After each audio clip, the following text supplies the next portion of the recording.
Det hele startede ca. i 1119, da 2 franske adelsmænd grundlagde en ny ridderorden. Tempelridderne blev brugt under korstogene for at beskytte nonnerne og munkene på vej mod Mekka. Målet ved ordenen var, at man kunne beskytte munkenes og nonnernes penge, men ikke alle munke og nonner kunne blive beskyttet mod røvere.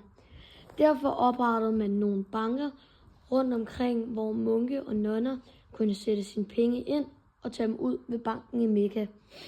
Noget af det særlige ved den nye orden var, at de ikke bare var krigere. De aflagde også religiøse løfter som munke, hvilket vil sige, at de ofte boede i klostre og viede deres liv til Gud. Der var også en begrænsning på vin, og de måtte ikke drikke sig fulde, ligesom de ikke kæmpede for personlig rigdom eller ære. De så det som deres hellige pligt at forsvare kristne rejsende og beskytte de hellige steder. Deres hverdag. Dagen begyndte med bøn, derefter skulle de til træning, som i en tempelridders hverdag fylder rigtig meget, hvor de både skulle øve sig i at ride og kæmpe. Og da de ikke var til træning, arbejdede de med at holde styr på ordenen. Derefter tog de hjem og slappede af og fik noget at spise. De måtte ikke drikke sig fulde og generelt leve et liv, hvor de viede dem selv til Gud. Og hvis de overtrådte nogle af de regler, de levede under, blev de straffet hårdt, enten udstødt fra ordenen, straffet fysisk, eller nogle gange endda straffet med døden. Myterne.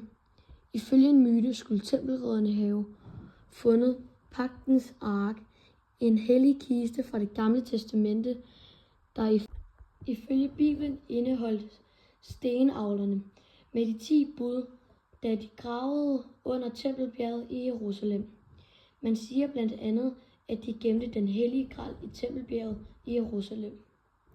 Jeg tror, der kommer en masse myter om tempelridderne, da der var noget mystisk og hemmeligt omkring dem, og fordi det blev gjort mere interessant og spændende ved, at der var masser af historier, rygter og myter om dem. Det fortæller, at de havde meget magt, og folk kunne lide dem, på grund af, at de beskyttede dem, ligesom man fandt dem spændende. Opløsningen.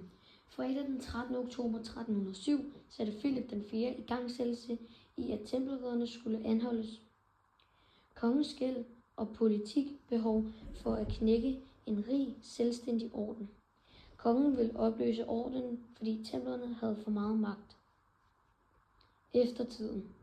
Tempelridderne har efterladt spor i kulturen gennem deres eftermæle af mystisk og heltemod. De er også tit med i en eller anden form i bøger og film.